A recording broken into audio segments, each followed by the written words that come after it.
Empieza la grabación. Y en nombre de ACELA, les quiero dar a todos la bienvenida a la conferencia de hoy conmemorando el Día Mundial de la ELA. Le damos un especial agradecimiento a nuestras grandes presentadoras de hoy, las neurólogas especialistas en ELA, la doctora Mónica Povedano, conectándose desde España, y la doctora Marta Peña Preciado, de aquí de Colombia. Hoy es el 21 de junio, es el Día Mundial de la ELA. Es un día especial porque a nivel mundial unimos fuerzas para sensibilizar y educar sobre el diagnóstico de la ELA. Es una unión que incluye pacientes, familiares, cuidadores, asociaciones de ELA, profesionales médicos e investigadores.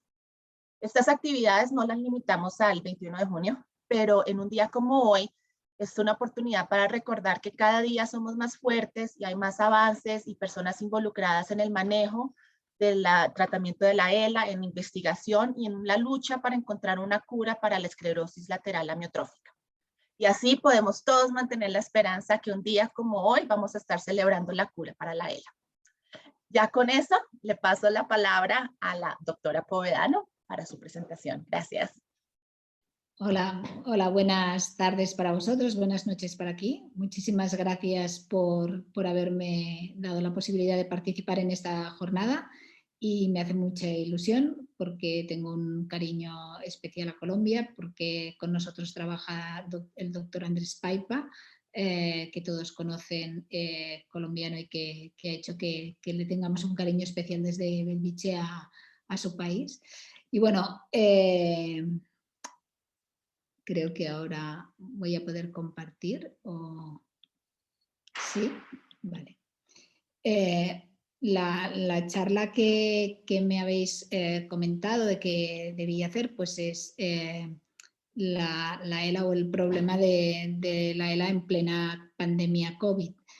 Y me vais a disculpar porque tengo las diapositivas en inglés, porque ha sido una charla que he tenido que hacer para otros eventos también, y que, bueno, pero no creo que haya ningún problema.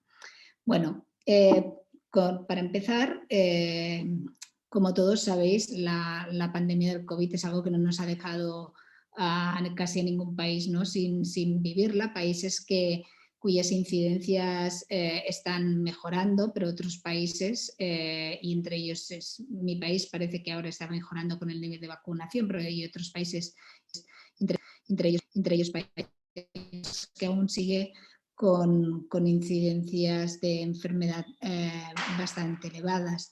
Y en este caso, pues aquí podéis ver en este gráfico, ¿no?, cómo Colombia pues sigue reportando casos, ¿no?, de enfermos de pacientes con infección por COVID, ¿no? No os conozco ahora la situación actual vuestra o de la vacunación, y esto es la información que he podido extraer. Por lo tanto, es una pandemia que, todo y que la estamos controlando, y la estamos controlando con la vacunación, sigue ahí en activo, ¿no? Entonces, esta es una de las últimas gráficas que aparecen, ¿no? Y como ha pasado en todos los países, ¿no?, subiendo y bajando, supongo en función de las medidas que se han ido utilizando, pero como aún estáis con cifras altas de pacientes infectados por COVID. Y esto ha hecho que nos replanteemos todos, ¿no?, las estrategias asistenciales en los pacientes. Solo quería decir que cuando yo vi aparecer por primera vez la infección por coronavirus, pensé, ostras, esto es una nueva infección, y debemos recordar que no es una nueva infección, que ya han habido otras epidemias por coronavirus, que una fue en el año 2002-2003 y que también aconteció en China, pero no tuvo para nada la gravedad que ha tenido la actual, y en el 2012 pues también hubo otra que en este caso afectó a Arabia Saudí, pero ya digo que fueron epidemias muy recortadas y que no se consiguieron, ¿no? No llegaron a ser pandemias, no llegaron a afectar a otros países, ni tuvieron los índices de mortalidad que ha tenido esta. Esta, pues probablemente a vosotros os llegó más tarde. Nosotros ya en diciembre del 2019 ya se empezó, bueno, se describieron los primeros casos en China. Yo recuerdo haber viajado a una reunión sobre enfermedad de motoneurona en febrero del 2020 y a un compañero italiano diciendo: en Italia realmente estamos mal y esto os va a afectar a otros países, ¿no? Y realmente pues pasó, ¿no? Y en marzo, y recuerdo perfectamente un día de marzo del 2020 que yo visitaba a una paciente de Galicia, una segunda opinión, ¿no? de una enfermedad de motoneurona, y que la misma paciente me dijo: creo que esta situación está mal y nos van a confinar y nos van a cerrar. Y justo al día siguiente pues nos confinaban. Una infección que, como vosotros todos sabéis, tiene un elevado grado de infección, es decir, que se puede transmitir con mucha facilidad, y un elevado índice de letalidad. Como bien sabéis, el coronavirus pues, se coge, ¿no? O nos infectamos por vía respiratoria, pero que es un virus que va a tener una capacidad de difusión, no solo a nivel de nuestros pulmones, y el síntoma principal va a ser la posible infección respiratoria, sino que va a tener una capacidad de difusión a otras estructuras, y entre ellas pues, estructuras de nuestro sistema nervioso, y de nuestro sistema nervioso a diferentes niveles, ¿no? Entonces, una de las síndromes neurológicos más frecuentes que nos va a dar el paciente es que nos van a ser alteraciones del olfato, o a veces simplemente cefalea o una sensación de mareo, y después sí que el paciente afectado con una infección COVID puede tener afectaciones más allá, ¿no? De estas leves, como pueden ser pues, accidentes vasculares cerebrales. Todos sabéis que hay un riesgo trombótico relacionado con la infección. Hay procesos como encefalitis, que quiere decir pues, infecciones de nuestra masa encefálica, y incluso trastornos neuropsiquiátricos. Por tanto, es un virus que de entrada nos va a dar un cuadro respiratorio, pero que siempre puede darnos problemas neurológicos, y los problemas neurológicos pueden ser leves o pueden ser mucho más severos, ¿no? En cuanto el virus entra y penetra en nuestro sistema nervioso, el tropismo que tiene hacia la neurona, y una vez está dentro de la neurona, la infección que produce tiene unos mecanismos de acción muy relacionados con las enfermedades neurodegenerativas, y produce alteraciones mitocondriales. Recordamos que la mitocondria es la bomba de energía que tenemos dentro de la célula, y que los pacientes con enfermedad de motoneurona pues tienen alteraciones a nivel de la mitocondria.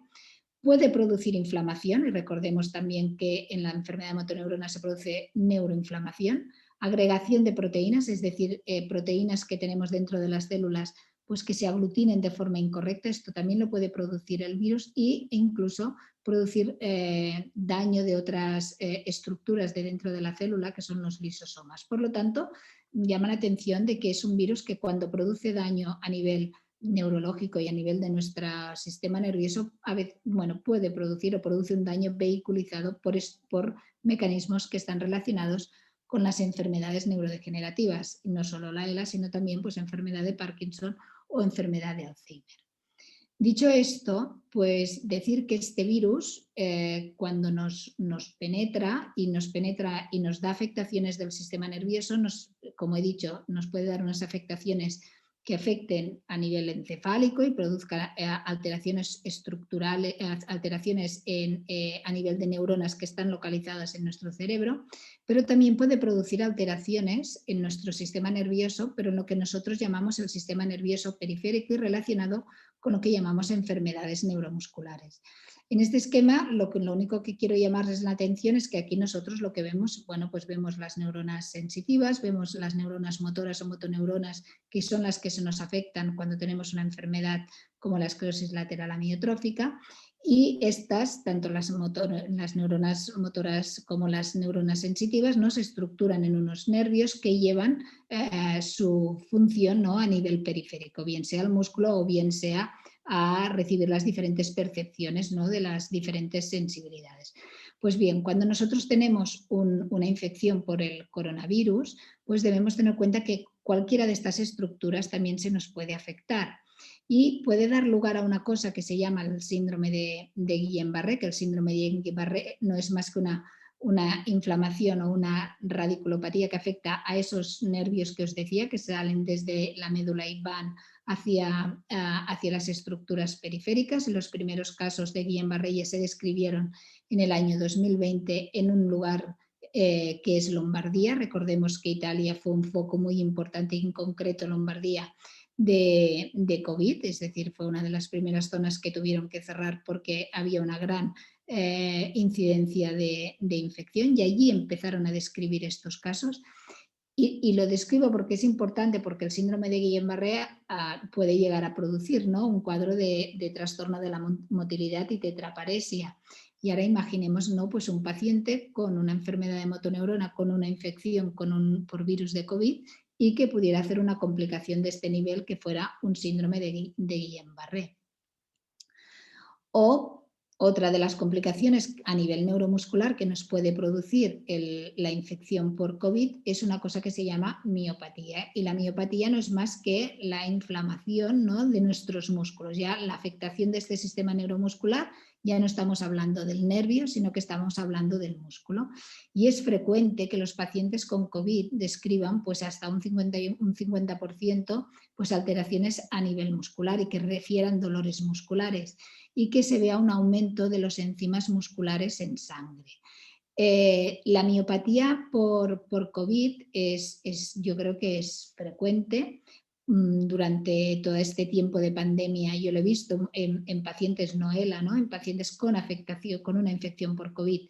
He visto cuadros de pérdida de masa muscular, de caquexia y de miositis, de estas miopatías que los ha dejado tetraparéticos y que ha dificultado, ¿no?, su movilización posterior. Entonces, quiero ponerles esto, llamarles la atención sobre estos hechos, porque imaginemos un paciente que tuviera una enfermedad de motoneurona que asociara además una infección por COVID y pudiera hacer una miopatía de este tipo, ¿qué es lo que significaría? Y con esto lo único que quiero llamar la atención es el peligro o el riesgo de que un paciente con una enfermedad de motoneurona pueda tener una infección, ¿no?, por el COVID.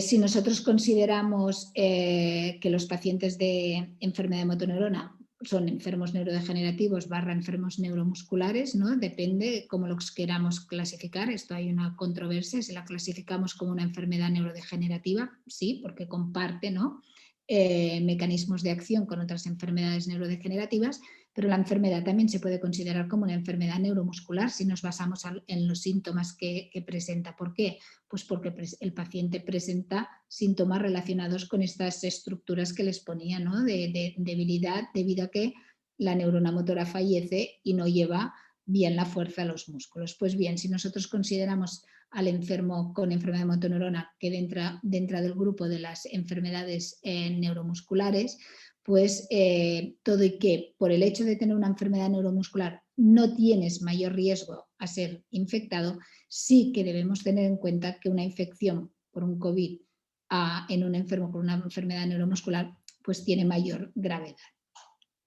Y por otro lado, el hecho de que estemos en una situación de pandemia ha hecho que reajustemos nuestros servicios médicos, y esto supongo que esto ha pasado en mi hospital y supongo que también ha pasado en su país.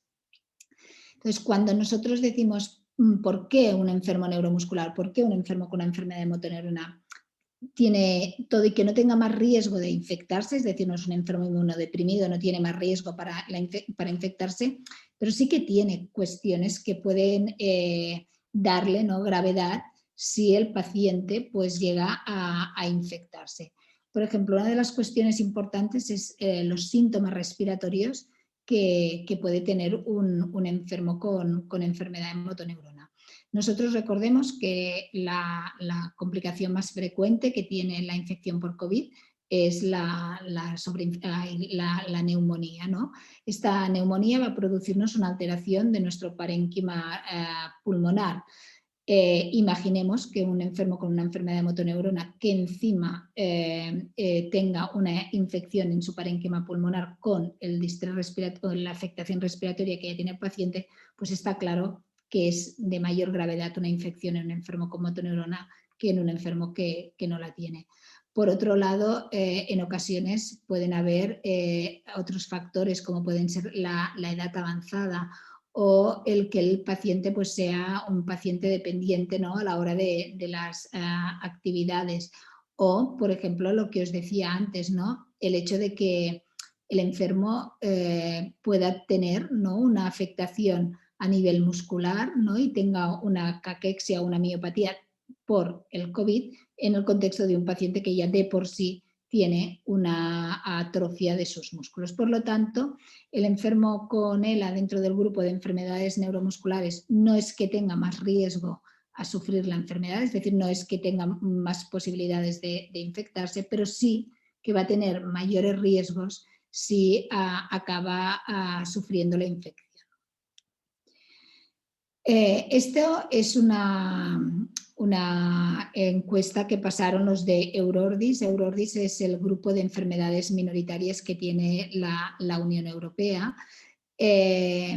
Y solo quería llamarles la atención pues que de las personas que contestaron, hasta un 64% dijo que había habido un detrimento, ¿no?, en cómo era atendido el paciente en época de pandemia, y que sobre todo estaba relacionado pues por la accesibilidad, ¿no?, a la hora de hacerse diagnósticos o la accesibilidad a recibir algunos tratamientos. Yo creo que aquí se han implicado, ¿no?, muchos pacientes, no solo con ELA, sino enfermedades raras, pero lo importante de este hecho es que realmente el paciente con una enfermedad rara, una enfermedad minoritaria, en plena pandemia, pues sí que ha tenido una sensación, ¿no?, de que su manejo no ha sido el adecuado y ha tenido dificultad de acceso, ¿no?, a los hospitales o a los hospitales terciarios. Y esto decir que, por ejemplo, aquí en Cataluña está claro que las enfermedades minoritarias o la enfermedad como la ELA se tratan en centros de tercer nivel, en centros con cierta experiencia, que también han sido los centros a la vez que han tenido mayor sobrecarga con el COVID, ¿no? Entonces, ¿cómo nos cambia, ¿no?, o qué debemos decirle a un paciente con una enfermedad de motoneurona en plena pandemia de COVID? ¿Qué es lo que debe tener en cuenta? Pues para mí, sobre todo, debe tener en cuenta, por un lado, el tener suficiente medicación en casa y el soporte ventilatorio adecuado. Es decir, debemos asegurarnos, aunque estemos ya en una fase de recuperación, si nosotros estamos en plena pandemia, pues debemos asegurarnos de que sobre todo tengamos los tratamientos adecuados, sea el tratamiento relacionado con la enfermedad, solo sean tratamientos sintomáticos, pues vamos a asegurarnos de tener la medicación adecuada y, por otro lado, también el soporte ventilatorio si lo necesitamos. Tener en cuenta que, como creo que en la charla después de la doctora Peña, ¿no?, va a haber un cambio en el manejo. La pandemia ha supuesto un cambio en los procesos asistenciales y un cambio en el manejo, ¿no?, en general de los pacientes, y pasamos a las visitas telefónicas y pasamos al uso de la tecnología, ¿no?, para poder visitar a los pacientes o comunicarnos con los pacientes. Teniendo en cuenta que esto también es un problema. Me cuesta decir que una llamada telefónica es una visita médica. Para mí una visita médica es una visita presencial. La visita telefónica pues me ayudará. Otra cosa es diferente, una plataforma de telemedicina, pero la simple llamada no es para mí suficiente como decir para qué es una visita médica.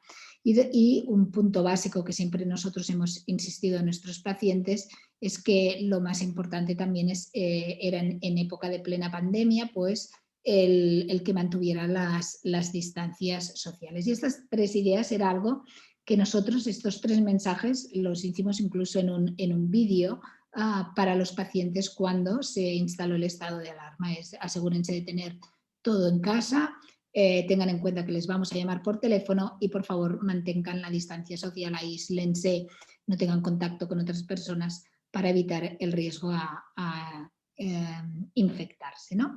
Entonces, dicho esto, ¿qué nos ha pasado, ¿no? Pues, o qué vivencias han tenido los pacientes?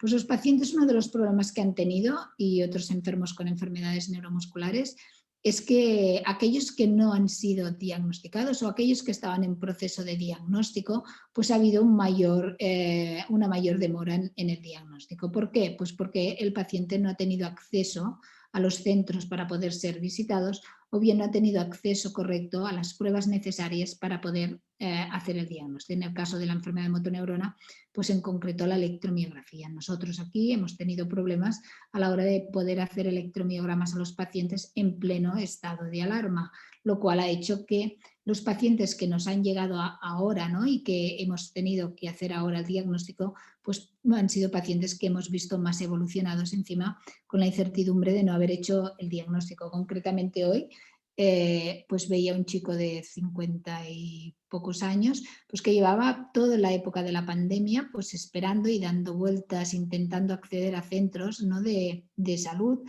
para que alguien le hiciera el diagnóstico de un cuadro de fatiga, ¿no?, que ha acabado siendo pues una enfermedad de motoneurona. Por lo tanto, la pandemia ha hecho que, ¿no?, se produjera o el paciente viviera estos retrasos en el diagnóstico.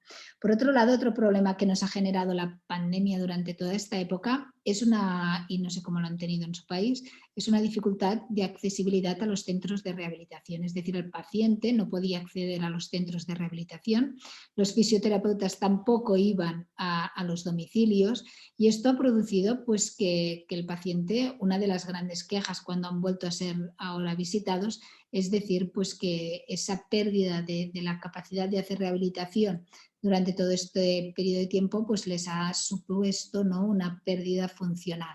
Y aquí ha empezado a tener un papel importante la telerehabilitación, ¿no?, que ha sido útil, igual que la gente se ponía en YouTube clases de spinning, de spinning no, pero clases de gimnasia, ¿no?, para poder ir haciendo gimnasia mientras estaban encerrados en casa, pues se han preparado, ¿no?, programas de rehabilitación para que el paciente pues, lo pudiera hacer durante todo este tiempo. O sea, nos hemos tenido que reinventar, dado que nosotros consideramos y se considera que la fisioterapia pues, juega un papel muy importante en nuestros pacientes. Con respecto a los problemas respiratorios que nos podíamos encontrar, pues ¿qué pasa? Una de las grandes cuestiones que nos planteaban los pacientes es, bueno, yo estoy ventilado, yo utilizo nebulizadores, ¿esto puede ser un riesgo? ¿No? Pues sí, claro, que podía ser un riesgo de dispersión del virus. De ahí la importancia pues, que tanto cambiar el tipo de mascarilla para que fueran mascarillas más de toda la cara y de esta manera quedaran muy bien selladas. Por otro lado, pues utilización de filtros específicos, y después vigilar, ¿no?, con todas las nebulizaciones, con el asistente para la tos, ¿no?, cuando se utilizaba, nosotros decíamos al cuidador pues, que se pusiera las medidas de prevención, ¿no?, para poder, ¿no?, realizar todos estos manejos en el paciente sin el posible riesgo de infección. Decir que si el paciente, como decíamos antes, llegaba a hacer una infección por COVID, pues debíamos tener en cuenta que todo y que la hipercapnia, que es un síntoma típico, es decir, la retención de CO2 que hace el paciente con ELA, pues porque no es capaz de hacer un buen intercambio de gases, no es la característica típica de la infección por COVID. Sí que la infección por COVID pues va a hacer pues lo que os comentaba antes, esta neumonía intersticial que puede ser muy, muy grave. Entonces, en esta situación, ¿qué puede pasar? Pues que un paciente con ELA y tenga una infección por COVID y pueda tener este problema respiratorio, decide ir al hospital, pero por otro lado también debemos tener en cuenta que a lo mejor pues el paciente decida no ir al hospital y decida que pase la infección en su casa, y por lo tanto debemos estar preparados para la telemonitorización que, como digo, y creo que la doctora Peña luego pues hará inciso en estas nuevas tecnologías. Por lo tanto, como podéis ver, mi charla con el COVID va muy, muy vinculada, ¿no?, a la de la doctora Peña, ¿no?, porque se va viendo la necesidad, ¿no?, de estas nuevas tecnologías para hacer un correcto seguimiento del paciente. Por otro lado, va a haber un problema que yo creo que nos ha pasado a todos, teniendo ELA o no teniendo ELA, que es el trastorno psicológico o el desánimo que puede aparecer en el paciente, los estados de ansiedad que han podido aparecer, ¿no? Nos encontramos que nosotros insistimos en que el paciente se socialice y nos hemos encontrado pues, que en plena pandemia no nos podíamos socializar y por otro lado había también el miedo, ¿no? del paciente y de los cuidadores a tener la infección y por lo tanto nos hemos olvidado de hacer este apoyo psicológico en ocasiones que yo creo que también se puede hacer un seguimiento pues, telefónico y esto es lo que hemos hecho nosotros con la Fundación Miquel Valls, que es la fundación que nos da el apoyo psicosocial a nuestros pacientes. Durante toda esta época de pandemia y con todo el estado de alarma, se ha hecho un seguimiento psicológico telefónico. Se ha de decir que se ha incrementado bastante, ¿no? esta demanda, ¿no? de ayuda psicológica y esto en este trabajo pues, que se ha publicado, como podéis ver, durante el COVID ha aumentado claramente, ¿no? la ansiedad y la depresión de los pacientes y también de los cuidadores, pero mucho más marcado en los pacientes. Yo me he encontrado situaciones realmente surrealistas, ¿no? de pacientes deprimidos durante el COVID, que incluso cuando mejoraron las cifras aquí en España y se permitía que los niños fueran al colegio, el desánimo del paciente, el miedo, sobre todo los miedos a tener la infección, han hecho que estos pacientes, pues algunos de ellos incluso impidieran o no permitieran, ¿no? a los hijos ir al colegio, entonces tener que batallar con esto. También he de decir que todo y el estado de desánimo, todo y el miedo a todo esto, no ha habido tampoco una mayor demanda o petición de los pacientes de llegar a situaciones de querer acabar con su vida o acabar, bueno, ahora nos han aprobado la ley de la eutanasia, pero no he de decir que haya habido suicidios ni que haya habido ningún tipo de sedación, ¿no? acelerada de ningún paciente por estos miedos al COVID. Pero sí que se ha generado pues, depresión y ansiedad que ya está presente en todos los pacientes y que se ha visto incrementada en esta época de pandemia. Es decir, tenemos que la pandemia, por un lado, nos genera cambios en modelos asistenciales, es decir, cambios en cómo debemos manejar a nuestros pacientes y nos genera cambios en cómo debemos manejarlos, pues por un lado, para prevenir o evitar el riesgo de la infección y por otro lado, porque bueno, aparte de prevenir el riesgo de la infección es que porque si el paciente llega a infectarse, pues es un paciente que obliga a que sea manejado de forma diferente. Por otro lado, llegado el buen momento, aparecen las vacunas y vosotros si me preguntáis vacunas sí, vacunas no, esta es una discusión que he tenido pues, incluso con muchos pacientes o con muchos cuidadores, ¿no? que les ha entrado el pánico o el miedo a ser vacunados, ¿no? Y mi respuesta es vacuna sí. ¿Por qué? Porque la foto de al lado no es más que una foto que es la típica, ¿no? de que hemos vivido todos a la hora de atender pacientes. Entonces yo le digo a un paciente, ¿usted cree que con la enfermedad que usted tiene de base, el riesgo de coger una infección y que le pueda llevar a esto no compensa el hecho de ser vacunado, ¿no? Por lo tanto, creo, ¿no? que como os he dicho en todos estos minutos, el enfermo con una enfermedad de motoneurona, todo y que no tiene más riesgo a sufrir una infección, sí que tiene unas características que hacen que si se infecta, las complicaciones que pueda tener sean más difíciles de llevar. Es decir, imaginaos un paciente con una enfermedad de motoneurona que coja una infección por COVID y haga, pues lo que os decía antes, una miopatía o haga una neuropatía o empeore su situación respiratoria porque hace una neumonía en el contexto de la infección COVID asociada ya al fracaso ventilatorio que el paciente tiene. Esto si lo podemos evitar, ¿no?, con una vacuna, no sé por qué no debemos vacunarnos. Con respecto a los mecanismos de acción de las vacunas, que las vacunas de Pfizer y Moderna, pues que sí, por el mecanismo que tiene, que son vacunas RNA, también hay muchos virus RNA, también el COVID es un virus RNA, los oncovirus son virus RNA, por lo tanto ya nos infectamos por cuestiones, ¿no?, por algunos virus que tienen un mecanismo de acción similar. No creo que debamos tener miedo a futuros o posibles efectos secundarios de estas vacunas. Debemos tener miedo al efecto inmediato del virus en nosotros, pero miedo al posible efecto secundario a largo plazo de la vacuna no creo que valga la pena. Por lo tanto, no sé cómo está el calendario vacunal en Colombia. En nuestro país es un calendario vacunal que se establece por rangos de, primero se priorizaron la gente anciana, luego se empezaron a priorizar por patologías y luego por rangos de edad. Y cuando hubo la priorización por patologías, se empezó por los trasplantados, por los oncológicos y por los enfermos de motoneurona. Es decir, los enfermos de motoneurona, todos ellos han sido vacunados, siempre que ellos hayan querido. Decir que si en Belviche llevamos unos 300 y pico pacientes con enfermedad de motoneurona, uno no se ha vacunado.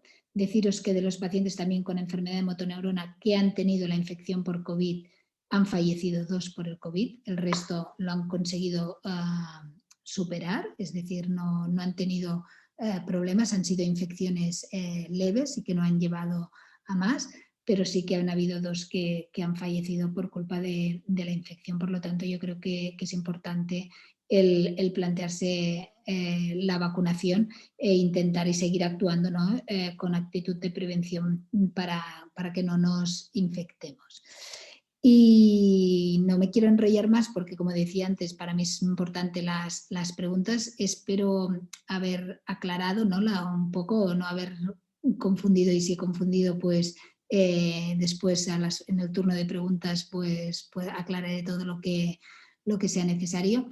Y como decía, ¿no?, es el gran científico, no le tengo miedo a la muerte, pero yo no tengo prisa en morir, ¿no? Tengo tantas cosas que quiero hacer antes, por lo tanto estamos luchando ante una enfermedad que tiene un pronóstico, pues no es un buen pronóstico, que acorta nuestra esperanza de vida, pero por favor intentemos evitar aquellas cosas que sean evitables, como es la infección por COVID, bien previniéndola a través de las mascarillas, la distancia social, o bien a través de la vacunación, porque todos tenemos muchas cosas que hacer y estoy convencida que los pacientes y sus cuidadores también.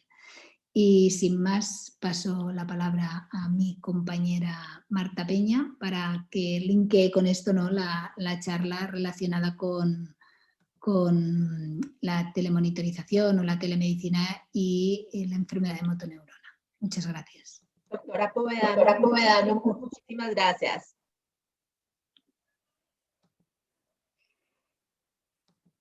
Jessica, se ve mi pantalla y se Sí. ve, ¿y me escuchan bien? Sí, a las 2. Perfecto. Muy buenas tardes a todos. Gracias por su asistencia y lo que podemos construir todos. El doctor McCoy era el doctor de Star Trek, Viajes a las Estrellas. Muchos de nosotros nos formamos con esta serie de ciencia ficción y me pregunto yo hasta qué punto todo lo que vimos de niños no influyó en lo que escogimos estudiar, hacer y en lo que consideramos futuro posible. La telemedicina es un futuro posible que nos tocó un poco obligado y acelerado en el último año y es una forma de minimizar barreras, particularmente en países como el nuestro. Star Trek arranca en 1967, tiene una temporada posterior en los 90 y una última en los años 2000. No ha tenido tanta acogida las últimas y se convirtió en una serie de culto, sobre todo la de los años 60, y vamos a ver por qué. Un poco pasa como Isaac Asimov, un escritor de ciencia ficción, o como el mismo Julio Verne, que escribía sobre el viaje a la luna y finalmente llegamos a la luna. Un poco aquí también es la posición de Star Trek. Entonces, imaginen todos ustedes el primer celular que tuvieron ustedes en su mano. Imaginen cómo era la señal y la dificultad, que no teníamos posibilidad de mandar videos o hacer mensajes. Y revisen el celular que en este momento tienen a la mano y todo el espectro que les ha dado de posibilidades de comunicación, de trabajo y de lúdica. Aquí el doctor McCoy estaba comunicándose con un computador para ver otros pacientes, para evaluar problemas clínicos y ayudar a resolverlos. Por eso es nuestro marco. Y aquí tenemos a nuestro neurogenetista, el doctor Fernando Suárez, haciendo telemedicina desde el Instituto Roosevelt. Telemedicina la definimos como es la provisión de servicios de salud a distancia en los componentes de promoción, prevención, diagnóstico, tratamiento y rehabilitación por profesionales de salud que utilizan tecnologías de la información y la comunicación, que les permiten intercambiar datos con el propósito de facilitar el acceso y la oportunidad en la prestación de servicios a la población que presenta limitaciones, sea de oferta, de acceso a los servicios o ambos en su área geográfica. Esta fue una definición del Ministerio de Salud de Colombia que se actualizó por la pandemia del COVID. Y hablemos de limitaciones y de barreras. Colombia tiene 3 cordilleras. Hay una, la occidental, que deriva más de la cadena de los Andes, unas un poco más jóvenes, la central y la oriental. La occidental es la que es más de los Andes. Y esto nos da una biodiversidad inmensa, pero claramente nos da unas barreras geográficas. En ciudades muy cercanas, a veces la comunicación por nuestras barreras geográficas es inmensa. Entonces tenemos barreras geográficas, sin contar que pues al sur tenemos todo el Amazonas y pues los medios de comunicación en el Amazonas también son difíciles. Y, por ejemplo, nuestra estructura hídrica como país nos da también una gran riqueza, pero también nos dan grandes dificultades. Quienes conozcan el llano Casanare Meta se dan cuenta que con un aguacero bien grande, varios pueblos pueden quedar sencillamente bloqueados porque pues los ríos que pasan cerca de las carreteras colapsan el sistema de comunicación terrestre, si no es que hay un derrumbe y finalmente no se puede acceder. Las otras barreras son las barreras arquitectónicas. Ciertamente, desde el punto de vista arquitectónico, las ciudades no están pensadas para las personas con limitación motora. Los sistemas de transporte no están realmente muy bien diseñados para esto. Hasta hace muy pocos años se están haciendo cambios. Este es un paciente que ya tenía que utilizar para desplazamientos largos su silla de ruedas, pero aún tenía bipedeste en ese momento y vivía en un 5.º piso sin ascensor. Él fue marinero muchos años, entonces él se inventó un sistema de que jalaba su silla escalón por escalón, 5 pisos, barreras arquitectónicas que muchos hospitales tristemente siguen también teniendo estas barreras. No hay ascensores para los pacientes, o los ascensores son muy pequeños y no cabe una camilla. Todos creo que hemos sido víctimas de esto. Barreras de índole social. Llevamos mes y medio en un paro nacional en donde por muchas circunstancias se interrumpe la cotidianidad de los servicios y pues sencillamente no podemos pasar. Ha habido ambulancias en algunos lugares en que no han podido pasar, a veces se respetan, a veces no se respetan las misiones médicas. Si no se respetan las ambulancias, pues difícilmente también el paso de alguien a consulta.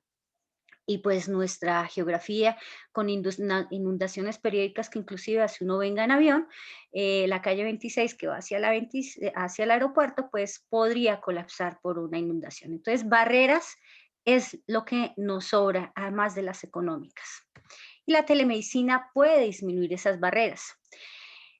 Hay recursos que se redefinen, recursos del sistema de salud, pero del paciente, del cuidador, y yo diría que los mismos profesionales de salud. El costo de desplazamientos, el tiempo que usted gasta en desplazamientos en ciudades de más de 8 millones de personas, como en Bogotá. Hay puntos en Bogotá que para desplazarse puede gastarse usted 2 horas para llegar al consultorio y después para retornar a su casa otras 2 horas. La logística. Bajar a un paciente, así sea un segundo piso de una casa, digamos que no vive en un edificio, sino en una casa, bajar al paciente del segundo piso implica por lo menos 2 o 3 personas ¿sí? Después conseguir un automóvil cómodo para la persona y si se quisiera desplazar con la silla es una mínima logística que nos trae dificultades, ¿sí? Riesgos analizados, las infecciones asociadas a la atención en salud, lo que antiguamente llamamos enfermedades nosocomiales, y más en pleno pandemia, si usted está en sala de espera, aunque sea solo 20 minutos para ser llamado a una consulta, corre el riesgo igual de poder tener una infección asociada. Traumas durante desplazamientos, a más de uno de nosotros nos ha sucedido que el paciente mientras lo subimos a la camilla, mientras lo bajamos del carro a la silla, se nos descuelga, se nos puede caer, se nos puede lastimar. Eso es significativo. Recordemos que un trauma, una fractura en un paciente con ELA no nos conviene nada, se convierte en un detonante de progresión en muchos casos. La inestabilidad ventilatoria durante el desplazamiento, más de una vez se acaba la bala de oxígeno que está adaptada al BiPAP o no hay fluido eléctrico para conectar el BiPAP. Hay muchas personas cuyo BiPAP no tiene batería de respaldo. Entonces el paciente se nos desatura esperando la consulta durante la consulta misma. Los requerimientos nutricionales e hidratación. Para los pacientes con ELA, la hidratación es fundamental para disminuir varias complicaciones y pues los desplazamientos, la espera en la consulta misma, pues altera esta periodicidad de dar su alimento de hidratación y eso afecta. Entonces, esto se redefine con la telemedicina, pero por supuesto también tenemos de otro lado unas desventajas y es el cara a cara, el encuentro, el face to face. La necesidad de dialogar, no es lo mismo hablar con un amigo a través de una reunión con Zoom, a sentarse a tomar un café y hablar largamente toda la tarde. Igualmente pasa la consulta. Hay muchos diálogos con un gran peso de subjetividad que no logran fluir cuando hay una pantalla de por medio. El acceso a la tecnología, no todo el mundo tiene el mismo acceso. En una familia en donde hay 2 abuelos, 4 adultos y 3 adolescentes, los 3 adolescentes probablemente tienen el mejor celular, pero los abuelos son los que tienen menor acceso a tecnología, no en todos los casos, pero algunos sí. La educación en tecnología, el tema táctil, no es fácil para todas las personas revisar sus correos electrónicos, no es fácil para todo el mundo. El examen neurológico, en neurología nosotros nos formamos como médicos muy alrededor de algo que se llama semiología, que son los signos, los pequeños detalles que podemos encontrar cuando vemos, tocamos al paciente. También, por fortuna, la neurología depende mucho del interrogatorio, del hablar, del escuchar los síntomas, y se pueden hacer hipótesis con esto, pero para uno es más cómodo poder ver, por ejemplo, las manos del paciente, revisar sus pies y los reflejos de los pies, y esto se nos ha limitado un poco con la consulta por telemedicina. Los tiempos asignados institucionalmente, la telemedicina para uno como profesional médico exige más tiempo. Muchos sistemas de salud solo nos dan 20 minutos. Y el tiempo de consulta, ir a consulta al médico, no es solo ir al médico, uno se encuentra con más gente en el camino, con otros pacientes, con otros familiares y cuidadores, y eso nos hemos dado cuenta tiene un valor excepcional. Aprender de los otros que están en las mismas circunstancias que yo. Pero reevaluemos. Hace poco en el Oscar estuvo nominado esta película chilena, El agente Topo, un hombre de más de 80 años, pensionado, que lo contratan como agente secreto en un lugar de cuidado de personas de tercera edad.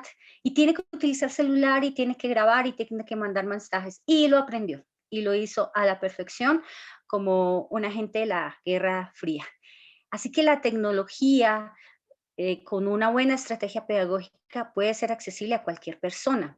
El tema de los recursos, no es que yo no tengo dinero, no puedo comprar. Este es el ejemplo de Nubia y sus hijos, unos campesinos en una vereda de un pueblo en Cundinamarca que podría quedar a 4 horas, y en donde en plena pandemia ellos hacen un canal de YouTube para enseñar a la gente a cultivar en su casa, ¿sí?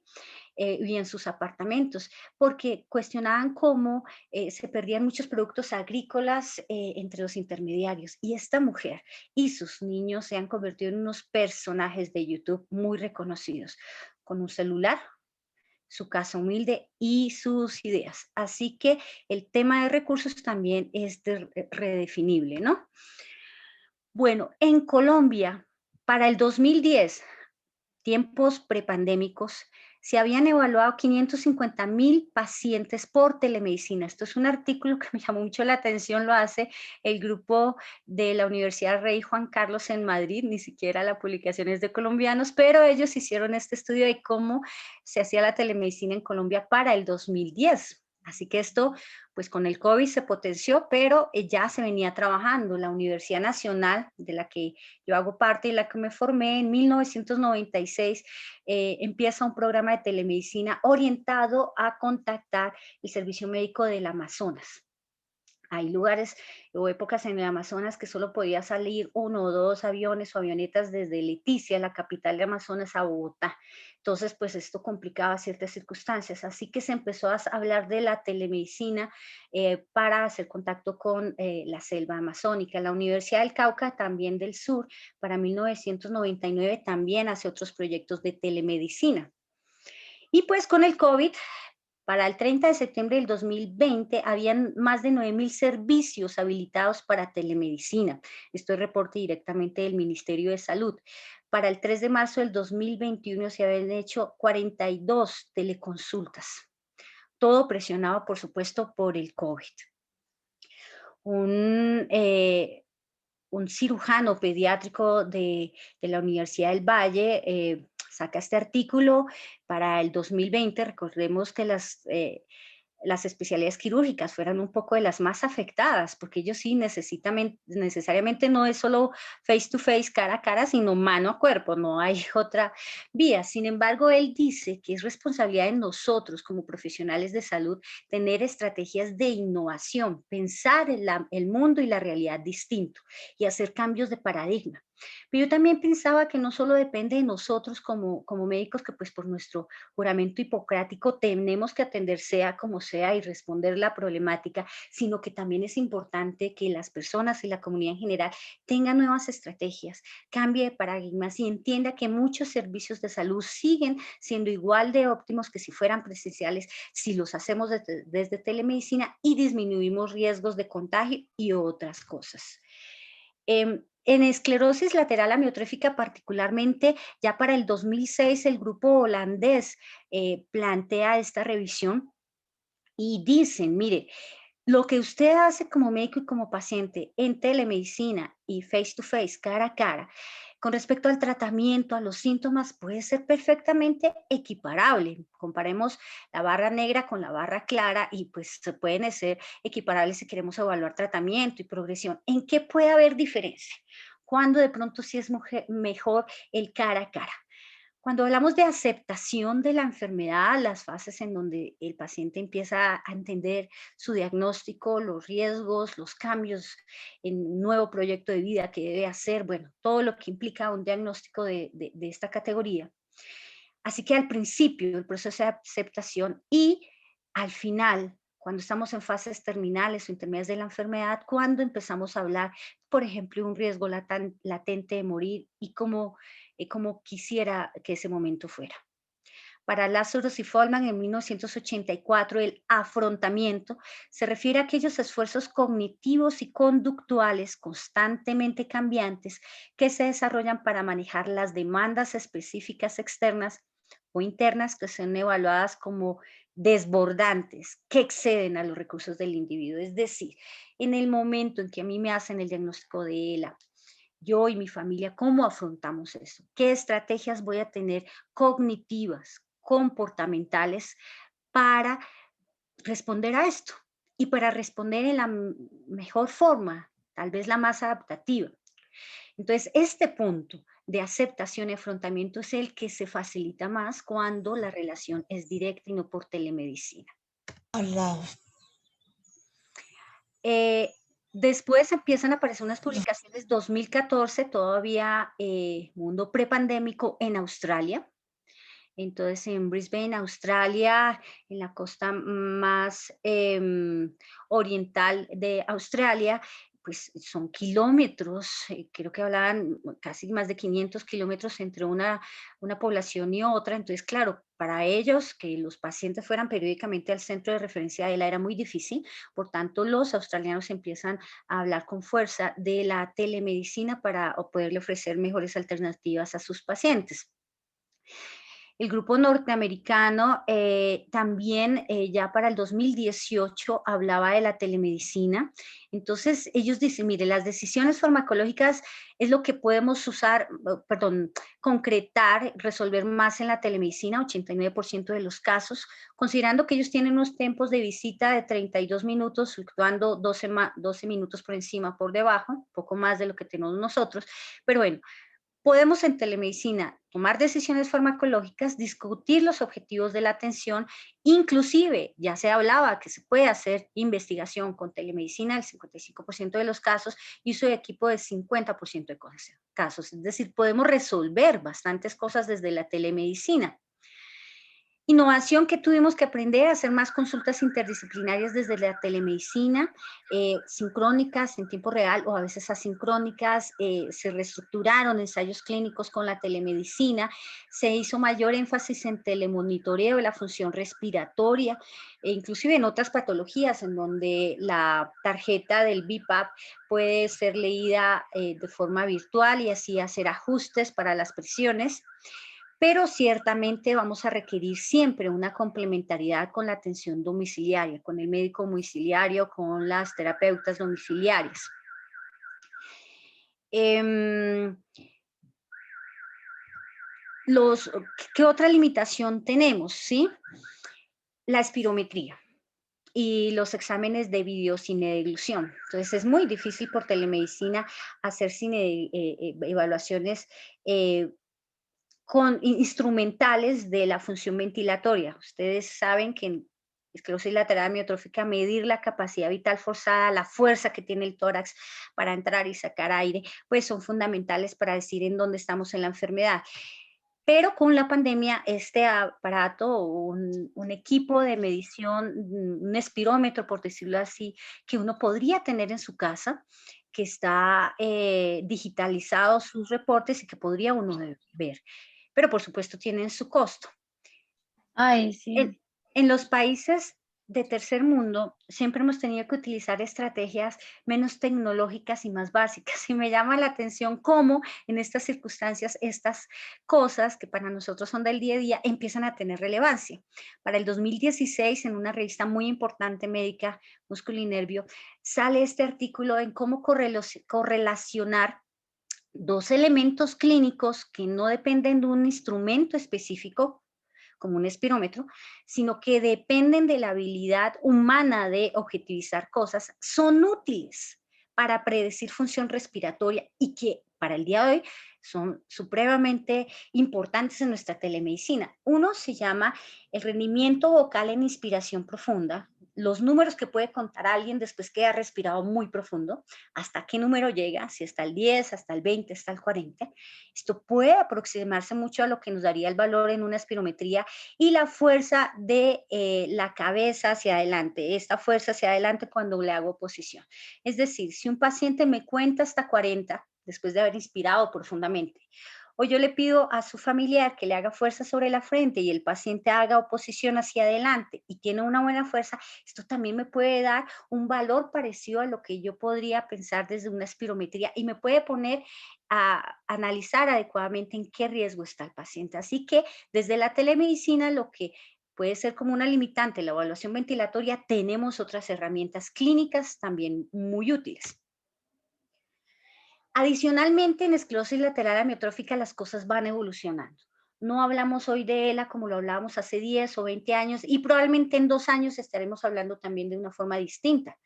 Desde 1874, cuando el doctor François Cararán en 1851 describe la enfermedad y con el grupo de Charcot para el 1874 se define la esclerosis lateral amiotrófica. Pasaron muchos años hasta el 94 cuando se hacen lo que llamamos criterios del Escorial, dirigidos por el doctor Brooks. Al 2008 los criterios de Awaji liderados por el profesor Carvalho. Y el año pasado, en plena pandemia, hacia finales de año, se reúnen en Australia para hacer otros criterios de Gold Coast.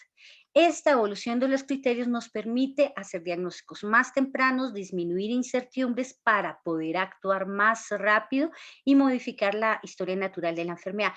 Fue muy útil, se reúnen todos estos doctores, ¿sí? Y dice, podemos pensar la enfermedad un poco distinta y afinar el diagnóstico.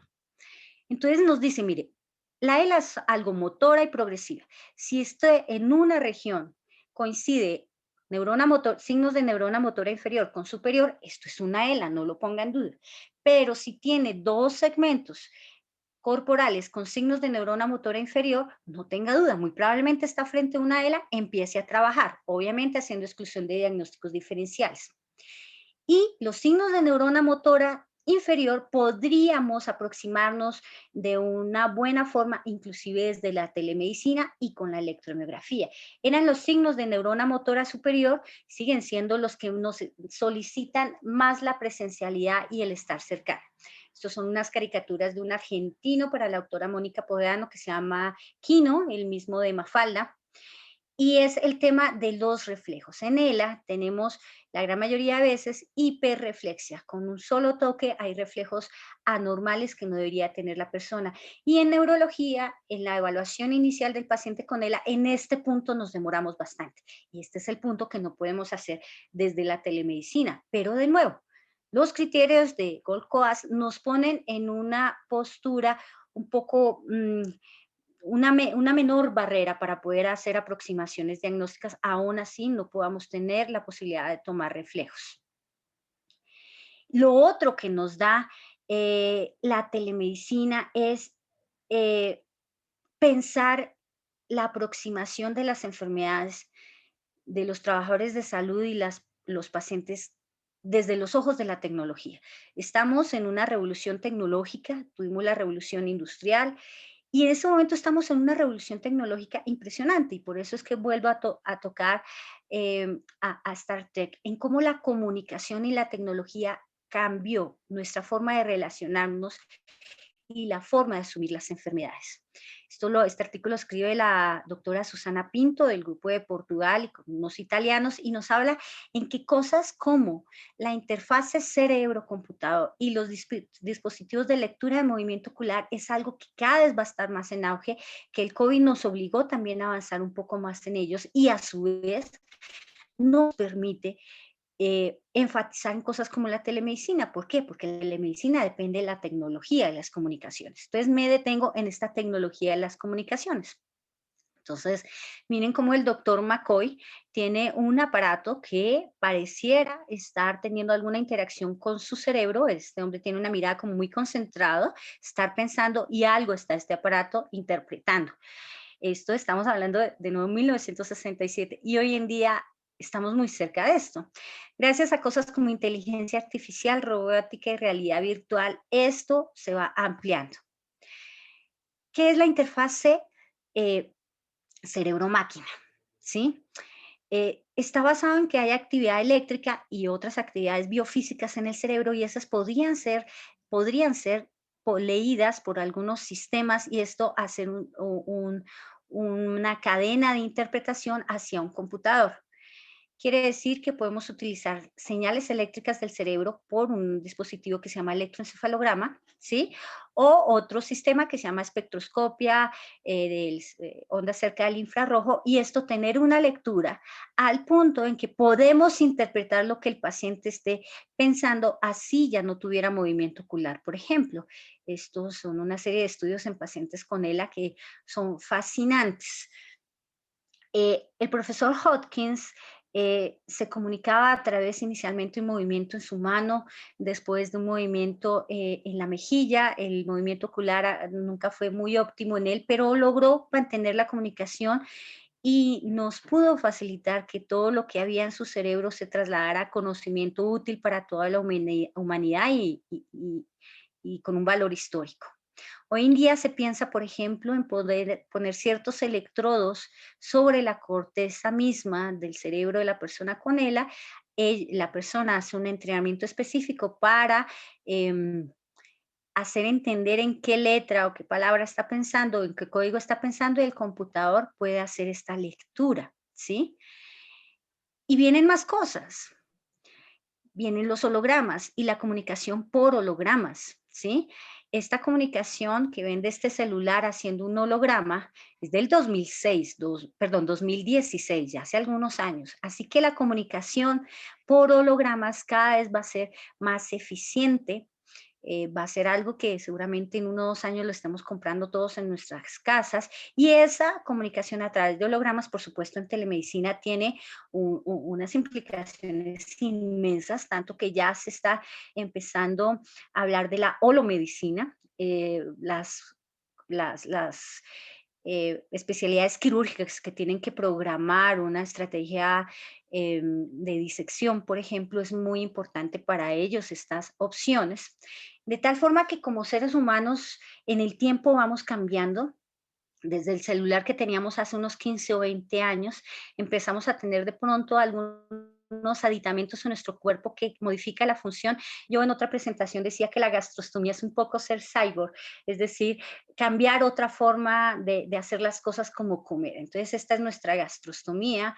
Esto puede ser elementos ventilatorios como el BiPAP, y finalmente la comunicación y con comunicaciones holográficas. Es algo que está pasando y que va a seguir pasando y en el que nos tenemos que involucrar. Pero caigamos en paracaídas en Bogotá, ¿sí? Y caigamos en el paracaídas de que tenemos un contexto distinto al de Barcelona, al de Francia, al de primer mundo con mayores recursos o con recursos más optimizados, tal vez. Eduardo Galeano, un escritor latinoamericano, decía que respecto a los niños pobres son los que más sufren la contradicción entre una cultura que manda a consumir y una realidad que lo prohíbe. Tenemos tal vez hacia futuro muchas ofertas y desde el mismo presente para los pacientes con ELA, en medicamentos, en tecnología, pero hay una disociación con respecto a los recursos que tanto podemos nosotros adquirir. Y es un tema, un conflicto ético, por supuesto. Una justicia llevada demasiado lejos puede transformarse en injusticia, dice Voltaire. La justicia para la gran mayoría que son hipertensos y diabéticos podría ser injusto para los pacientes con enfermedades huérfanas y raras como la ELA. Pero tal vez la justicia para algunos pocos pacientes con ELA sería injusto para la mayoría. Es un conflicto que todos como sociedad hemos de contemplar, no solo por el costo, por ejemplo, de las tecnologías de comunicación, sino también por medicamentos que se vienen al futuro. Así que por un lado está la lógica del mercado, la lógica clínica y el bien común, porque por supuesto las personas que ofrecen las tecnologías o los medicamentos más modernos, pues también hay una empresa y una industria que debe tener alguna reciprocidad económica. Philippa Foot, en La ética de las virtudes, hacia los años 60, 70, dice, ¿usted qué haría si usted puede activar este tranvía? Necesariamente el tranvía no hay quien lo pare, solamente podrá tomar un camino y arrollar a una persona o arrollar a 5. ¿Cuál sería la vía? Sobre todo cuando tenemos conflictos como la justicia distributiva y que los recursos sanitarios sean limitados. Estas preguntas no están resueltas, debemos responderlas nosotros en el tiempo como comunidad. Por ejemplo, informar y no formular. No crear expectativas cuando la expectativa en este mundo globalizado de comunicación, todos sabemos qué hay para todos. Bueno, para todos no, pero qué hay en el mercado que podrían acceder cualquier persona si tuviera los recursos, los presupuestos específicos regionales. Un ejemplo de esto es que hace 30 años el tratamiento para VIH-Sida era muy poco y era muy costoso. Muchas personas en África, en América del Sur y Central murieron porque no había recursos para comprar los medicamentos para el VIH-Sida. Y esto fue cambiando en el tiempo. Así que hacia futuro habrán cosas que deben de cambiar con respecto a las enfermedades huérfanas. Debo agradecer a la Universidad Nacional, donde me formé y me enseñaron a ser médica y neuróloga. Debo agradecer al Instituto Roosevelt y sobre todo por las personas que conforman el Instituto Roosevelt, profesores, colegas, amigos, con los que se construye paciente a paciente nuevas posibilidades. Y como decía la doctora Povedano, por favor, colóquese en el tapabocas. Gracias por su atención y debemos de seguirnos cuidando y pensando en el futuro. Gracias. Doctora Marta, muchísimas gracias por tanta información, excelente a las dos doctoras. Tenemos algunas preguntas, entonces, y creo que es para que las dos nos respondan desde los dos puntos, desde la parte de España, desde el lado de España y del lado de Colombia.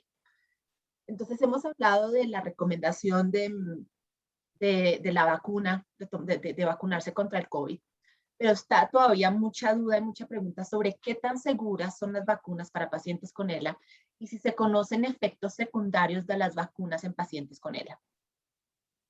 Bueno, efectos secundarios de las vacunas pueden haber como en cualquier tipo de vacunación y decir que lo que pasa que con la pandemia el tanto por ciento de población vacunada, claro, es mucho más alta, por lo tanto el número de efectos secundarios que puedas ver, pues siempre a veces parece que no, que puedan ser más, pero es que tienes mayor número de población vacunada. Yo lo que querría es que se quedaran con, porque esta pregunta de los efectos secundarios también me la hacen a mí los pacientes que visito, ¿no? Y yo quiero que se queden sobre todo con la imagen de la última diapositiva, o sea, el paciente en prono, ¿no? Con una infección por COVID, ¿no? Y que uno intente verse un paciente con ELA en esta situación y al lado una vacunación, ¿no? Con los posibles efectos secundarios que podría tener una vacunación, ¿no? Que puede, los casos que yo he visto en pacientes con ELA no han superado más que las mialgias, es decir, un poco de dolor muscular, o alguno que ha hecho un poco de febrícula, ¿no? Pero que todo ello lo hemos evitado tomando un paracetamol. He visto efectos secundarios por vacuna o que podrían estar relacionados, ¿no? En pacientes no ELA, pero no he visto lo mismo que veo con cualquier otra vacuna, como la vacuna de la gripe en situación normal que no hubiera pandemia. Por lo tanto, yo sigo aconsejando la vacunación, que no deben tener miedo a los efectos secundarios, que insisto, por si que la infección en un paciente con ELA, y que el paciente con ELA no sea un sujeto de riesgo, es decir, no es un sujeto con riesgo a infectarse, más que la población normal, pero sí que tiene unas características el paciente con ELA que hace que la infección tenga mayor gravedad en él. Y recuerden que la infección por el coronavirus sí que puede producir alteraciones musculares y produce miopatías, y esto está clarísimo, puede dificultar aún más la funcionalidad respiratoria, y estos son factores que en un paciente con ELA no nos interesa. Por lo tanto, me quitaría de la cabeza los efectos secundarios con ninguna, ni con Pfizer, ni con Moderna, ni con AstraZeneca, todo que los mecanismos de acción de AstraZeneca y los de Pfizer o Moderna sean diferentes, la vía por la que actúa el virus, pero por favor no le tengan miedo a la vacuna y tenganle miedo al virus. Creo. Gracias, doctora. Doctora Peña, ¿tiene algo para agregar en mi tema? Sí, el único problema que yo le veo a la vacuna es que creen que funciona inmediato. Me puse la primera dosis y en 2 horas puedo ya ir a tomar unas oncecitas con mi familia. No, la primera dosis se demora 2 semanas y además usted no está completamente inmunizado. Tiene que esperar la segunda dosis, después de la segunda dosis 2 a 3 semanas. Entonces, por favor, esto no es una inyección de penicilina que me la acaban de poner y ya empezó medio a funcionar. No, hay que darle un tiempo al sistema inmunológico a que reaccione. Entonces, el peligro de la vacuna es que uno se confíe demasiado en la vacuna. Sucedió en Chile, nos está sucediendo a nosotros, y entonces, pues nada, yo ya hoy me reúno con mi familia, todos sin tapabocas, y allí hay grandes dificultades, ¿sí? Entonces, por supuesto, hay que vacunarse. Yo ya me vacuné, se vacunó mi familia, sigo recomendando la vacunación, puede haber algunos efectos secundarios y nada. Tenemos que aprender a que seguimos viviendo con vacunas. Por ejemplo, en 6 meses, 1 año, probablemente haya otra dosis vacunal para coronavirus, así que esto es del diario vivir. Creo que para agregar a eso es aclarar que la vacuna no es una cura, ¿no? El virus continúa y uno todavía se puede contagiar estando vacunado. Lo importante es que pues se minimiza el riesgo y hay que seguir con todas las recomendaciones de protección. Esta va más dirigida a la doctora Marta Peña con respecto a la priorización de vacunación para personas diagnosticadas con ELA. Yo les compartí ya en el chat el comunicado de hace unos 10 días, pero creo que vale la pena contarles, doctora Peña.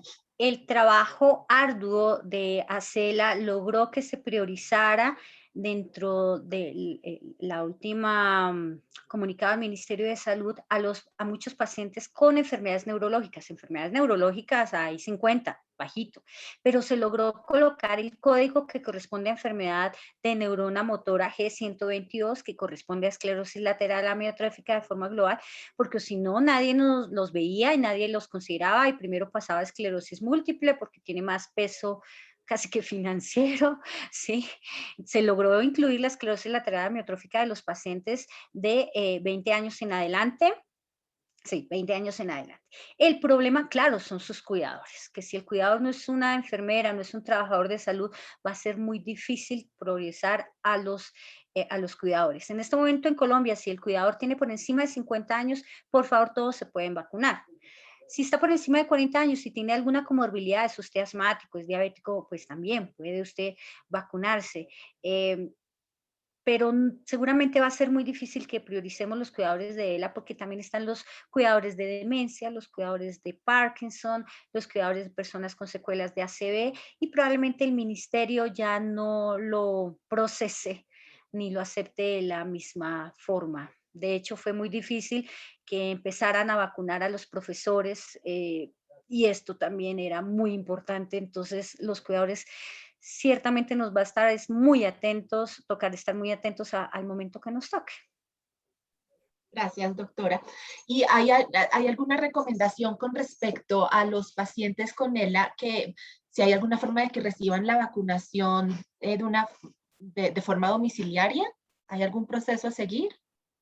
No, es muy complejo.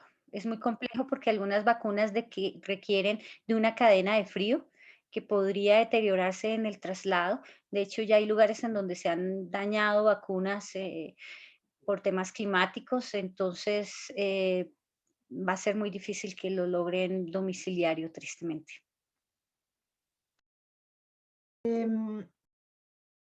Creo que esta vale para las dos, es sobre la telemedicina, pero empecemos con la doctora Povedano. En España, teniendo en cuenta las limitaciones que la doctora Peña ya presentó, en España han evolucionado con respecto a el diagnóstico de ELA por telemedicina. Vale. Con respecto al diagnóstico de la ELA, no, porque como bien dice Marta, yo también soy una gran partidaria de que el paciente, para poder hacer el diagnóstico, lo tienes que ver, tienes que hablar con él, tienes que palpar al paciente, lo tienes que tocar y mirar a los reflejos. Por lo tanto, con respecto al diagnóstico, no, lo que yo sí que soy una gran defensora de las plataformas de telemedicina para el seguimiento del paciente. En ocasiones, como Marta en su excelente presentación hacía referencia a todo el tipo de barreras que pueden existir, que a veces hacen que la asistencia de estos pacientes no sea equitativa. Es decir, tenemos modelos asistenciales universales, gratuitos, al menos aquí en España y en vuestro país creo que también, pero no equitativos. Y una forma de conseguir de que ese modelo asistencial que tú tienes en el Centro Roosevelt o que puedas tener en el Hospital de Belviche llegue a pacientes que estén lejos, ¿no?, del centro, es pues instalando plataformas de telemedicina donde los protocolos de seguimiento del paciente pues van a ser los mismos. ¿Qué es cierto aquí? Que lo que nos encontramos en España, y como muy bien ha dicho Marta, porque los problemas son iguales en todas partes, requiere lo que se dice un empoderamiento del paciente, es decir, se requiere una mayor participación del paciente en el seguimiento de su enfermedad. El paciente pues ha de tener un ordenador, una tableta, ¿no?, ha de seguir, bueno, unos test que tiene que rellenar, ha de hacer toda una serie de pruebas en casa, requiere que sea más partícipe en el seguimiento de su enfermedad, porque tú le vas a pedir, ¿no?, que haga toda una serie de cosas que va a volcar, ¿no?, y ese volcado te va a llegar a ti, ¿no? Pero Entonces sí que es cierto que va a hacer una asistencia equitativa porque vas a llegar a todas partes, pero sí que es cierto que va a ser un perfil de paciente, ¿no? que va a tener pues esto, pues dispositivos en casa, que tenga un buen wifi en su casa, que se conozca muy bien sus síntomas y su enfermedad. Y este es el problema que nosotros nos estamos encontrando. Es decir, nosotros hemos desarrollado una app que estamos trabajando con Chris McDermott de Sheffield, ¿no? que es el que lidera en Europa todo el tema de la telemedicina junto con los holandeses, pero uno de los grandes hándicaps, de los problemas de esto es pues, que perfilas mucho, que el paciente que va a poder participar o hacer uso de él, pues va a ser un perfil de paciente. Pero yo creo que el futuro va hacia ahí, como decía Marta, no solo en el seguimiento, también en la investigación, en los ensayos clínicos. O sea, cada vez más los ensayos clínicos te piden que los pacientes, o sea, te preguntas si tienes plataformas y te piden que los pacientes hagan toda una serie de cosas en su casa. O sea, el paciente se haga las pruebas de espirometría en el domicilio, el paciente rellene todos los test en el domicilio, todo lo haga en el domicilio y te lo envíe. O sea, que creo que vamos a tener que colocarnos las pilas todos porque el futuro va a ir hacia ahí. Y la pandemia lo único que ha hecho es acelerarlo, ¿eh? Es decir, ya existía y la pandemia lo ha acelerado, bajo mi punto de vista. Gracias, doctora. Y para la doctora Peña, más o menos la misma pregunta. ¿Cómo ve usted que podemos mejorar la capacidad de diagnóstico teniendo en cuenta pues la situación de Colombia y tantos pacientes que tenemos en lugares tan rurales y tan lejanos, donde realmente económicamente y accesibilidad a especialistas en ELA les es extremadamente limitado? Entonces se ven afectados a que no llegan a un diagnóstico temprano y más adelante en los tratamientos. Eh, con la ELA y la telemedicina por el COVID, hemos tenido la oportunidad en Roosevelt de ver pacientes que no hubiéramos visto de otra forma. Personas de Caquetá, de Leticia, sí, de zonas muy alejadas, rurales, y además de que geográficamente estaban muy lejos, el desplazamiento, el tema económico es muy complejo. Llegar a Bogotá puede llegar a ser costoso, porque es que además tiene que llegar el paciente y su cuidador, y a veces dos cuidadores no se pueden retornar el mismo día, tienen que quedarse en algún lugar, entonces los costos se aumentan. Yo pienso que sí, la telemedicina puede hacer diagnósticos más tempranos, pero nos pasa en Colombia lo siguiente, y es que el paciente puede tener el diagnóstico, ya un neurólogo que le hizo el diagnóstico, que ya lo examinó, le encontró la hiperreflexia, le hicieron la electromiografía, tiene el diagnóstico, pero no se le ha trabajado, no se le ha modificado la enfermedad. A duras penas se le ha formulado el Riluzol, pero el paciente sigue perdiendo peso, tiene retracciones, no se le ha resuelto cosas de la saliva. Entonces, así como se podría mejorar un diagnóstico temprano, también una intervención temprana, porque nada me sirve yo tener un diagnóstico temprano, saber que tengo ELA y no estamos haciendo nada. Sí, no, el diagnóstico solito no me ayuda, hay que empezar a trabajar. Y creo que la telemedicina va a modificar o está modificando eso, que trabajemos más rápidamente para modificar lo que pueda ser modificable. Gracias, doctora. También para usted la siguiente pregunta, y es si hay neumólogos o institutos en este momento haciendo monitoreo a distancia en pacientes con él en Colombia por la parte respiratoria, el BIPAP y la capacidad respiratoria. ¿Sabemos de algunos? Algunas instituciones, pues la telemedicina que hacen es que los equipos de BIPAP tienen una tarjeta que hace lectura de cuántas horas se lo pone usted, cuántas apneas se está presentando, si se está desaturando o no, y a partir de esa evaluación de la tarjeta, puede el neumólogo o el somnólogo decir, mire, aumentemos presiones, póngaselo más tiempo, ¿qué pasa? Cambiémosle de máscara. Es a lo máximo que lleguen, ¿no? Hay otros lugares en donde se hace una mejor monitorización, y es que se hace pulsoximetría nocturna, y con esa pulsoximetría se hacen modificaciones de las presiones del BIPAP. Los lugares más juiciosos que yo conozco en Bogotá es, por ejemplo, la Fundación Neumológica, la doctora Silvia Páez en Marley, pero son muy pocos. Algunos clínicos que dependen mucho de herramientas diagnósticas, de instrumentos, les costó más trabajo hacer el giro a la telemedicina.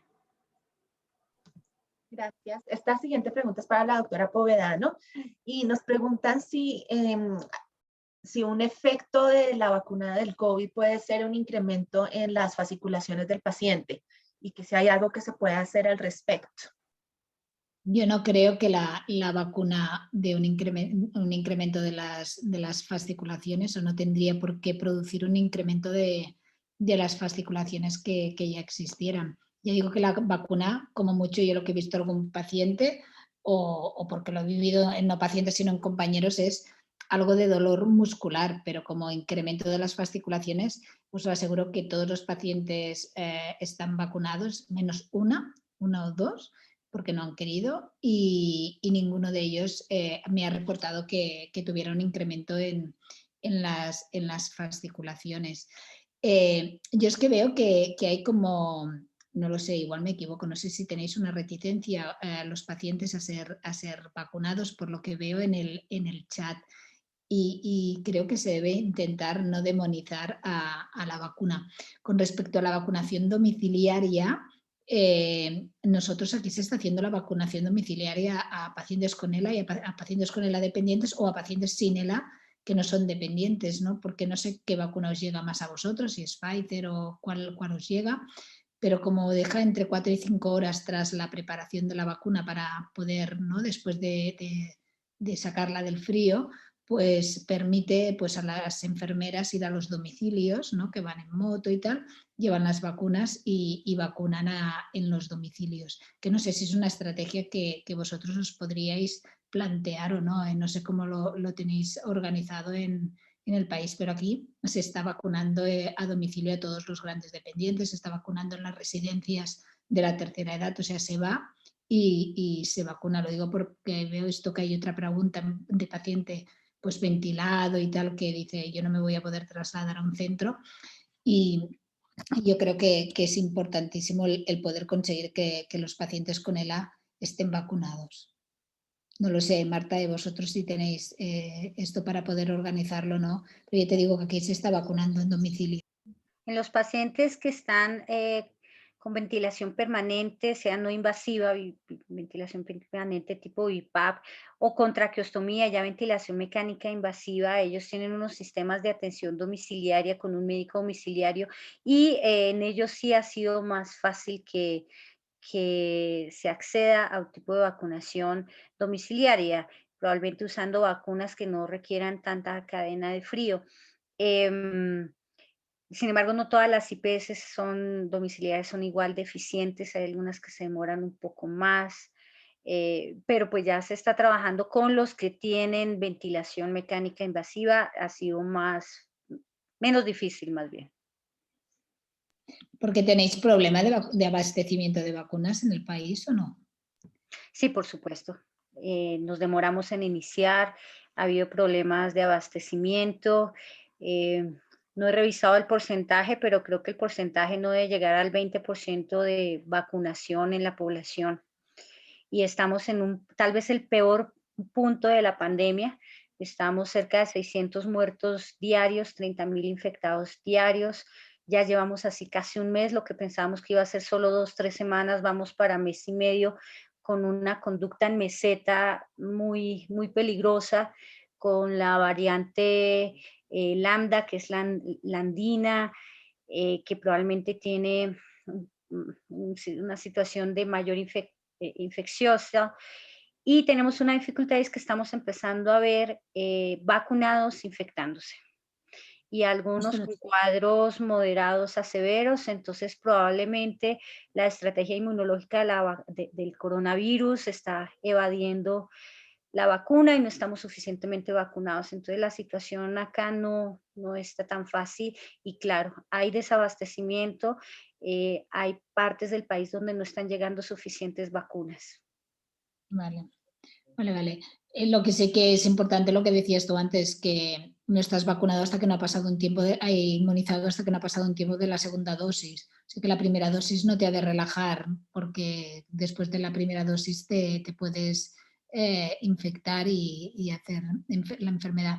Pero yo insisto, y sobre todo si estáis en esta situación, que es una situación que aquí también la hemos pasado, lo que pasa que ahora todo ha mejorado. Es importantísimo, y esto es una charla para pacientes, la prevención, es decir, por favor, el uso de mascarilla. Por favor, cuando el paciente tiene ventiladores en casa, vigilen con los nebulizadores, que el cuidador se ponga, pues se proteja, ¿no? Cuando haga pues las nebulizaciones del paciente, cuando utilice el asistente para la tos, porque quieras o no, pues esto puede ser un mecanismo de que si el paciente pues tiene el virus, pues puede haber un riesgo de contagio al resto de la familia. Yo creo que es importantísimo la lucha por la vacunación en vuestros pacientes. Bueno, vaya. Y con respecto a la telemedicina, yo sí que quería aprovechar también para preguntarle a Marta, porque nosotros la aplicación de esto de la telemedicina requiere un empoderamiento, un esfuerzo por parte del paciente y requiere una colaboración por parte de los profesionales que están a distancia también, ¿no? Porque el profesional que está cerca, ¿no? del paciente. ¿Creéis que los otros profesionales son reticentes a la participación? Que creo que tú has hecho algún comentario al respecto. Sí, en el Instituto Roosevelt habíamos hecho experiencias de telemedicina, inclusive en él hace 4 años. Muy pocos, pero ya teníamos la experiencia y en nuestro instituto ya estaban los servicios habilitados, muchos de ellos, pero había instituciones en donde ni habían escuchado la palabra, ni se les había ocurrido, ni lo habían habilitado y fue muy, muy complejo. Sobre todo los neurólogos de pronto de edades mayores, pues para ellos fue más difícil hacer la adaptación a hacer telemedicina. Inclusive había momentos en donde preferían tomar el riesgo y un poco poner en riesgo al paciente y seguir haciendo consulta presencial y solo hasta que se le impuso que tenía que hacer una parte en telemedicina no accedieron. Las nuevas generaciones son un poco más abiertas a las herramientas tecnológicas para la telemedicina, pero la dificultad de hacer la adaptación, la innovación, sí que la ha habido, pero pues se está venciendo en mucho. Eh, Pienso que hay cosas que, por ejemplo, el temor a o sea, de infectarse, el profesional de salud también presionó para que dieran el paso de la tecnología. Uno de los grandes temores son los tiempos, entonces nuestro sistema de salud le da a los neurólogos 20 o 30 minutos de consulta y por supuesto, si no son muy hábiles tecnológicamente mientras hacen el link, mientras manejan la historia clínica, se demoraban un montón, entonces a veces la limitante es decir no, no alcanzo, me llevo más tiempo, me gasto el doble, pero pues estamos en la curva de aprendizaje y se seguirá haciendo la telemedicina, por supuesto. Nos entró otra pregunta y es si hay alguna recomendación de alguna de las marcas de vacuna que sean preferibles para una paciente con ELA. Nosotros estamos poniendo Pfizer o Moderna, pero porque creo que también es una tontería, pero para mí son válidas todas, Pfizer, Moderna, AstraZeneca, Janssen, la china y la rusa no, porque aquí no están aprobadas por la EMA, ¿no? Pero estas 3 que os he dicho pues están aprobadas. Pero bueno, se está utilizando Pfizer y Moderna. Y AstraZeneca porque se ha demonizado un poco, yo creo que ha habido más politiqueo y el Brexit por en medio, ya que es la que venía de Inglaterra y porque pobres, no, pero yo creo que cualquiera de ellas, ya, mejor que Janssen, porque Janssen no consigues tanta inmunización y si lo que quieres es inmunizar bien a tu paciente, pues cualquiera de las 3 que he dicho, AstraZeneca, Moderna, Pfizer, yo las 3 utilizaría. Los infectólogos en nuestro país dicen que la mejor vacuna es la que uno tiene puesta. Y no hay que ponerle nombre. La que tengo puesta es la mejor, sea la que sea. Y con el tiempo, frente a la duda de las vacunas como la rusa o la china, se han alejado un poco de dudas. Recordemos que Chile, por ejemplo, un país pionero en el mundo y en América Latina en vacunación, la gran mayoría de vacunación en Chile se ha hecho con vacunas chinas y van bien, con irregularidades, con dificultades, pero pues claramente están mucho mejor que nosotros.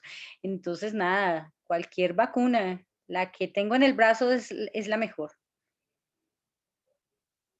Pues muchísimas gracias. Esto ya cubre las preguntas que tuvimos sobre los temas de las presentaciones.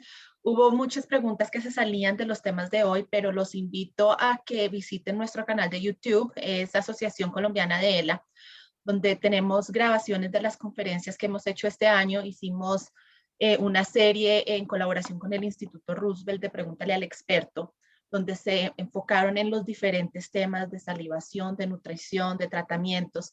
Entonces, ahí van a poder complementar mucho de las dudas que tienen con respecto al diagnóstico de ELA. Pero Una cosa, perdona, ¿eh? Es que hay una señora que creo que ha hecho una pregunta que es importante. ¿En qué momento de la enfermedad se debe llevar al paciente con ELA al hospital?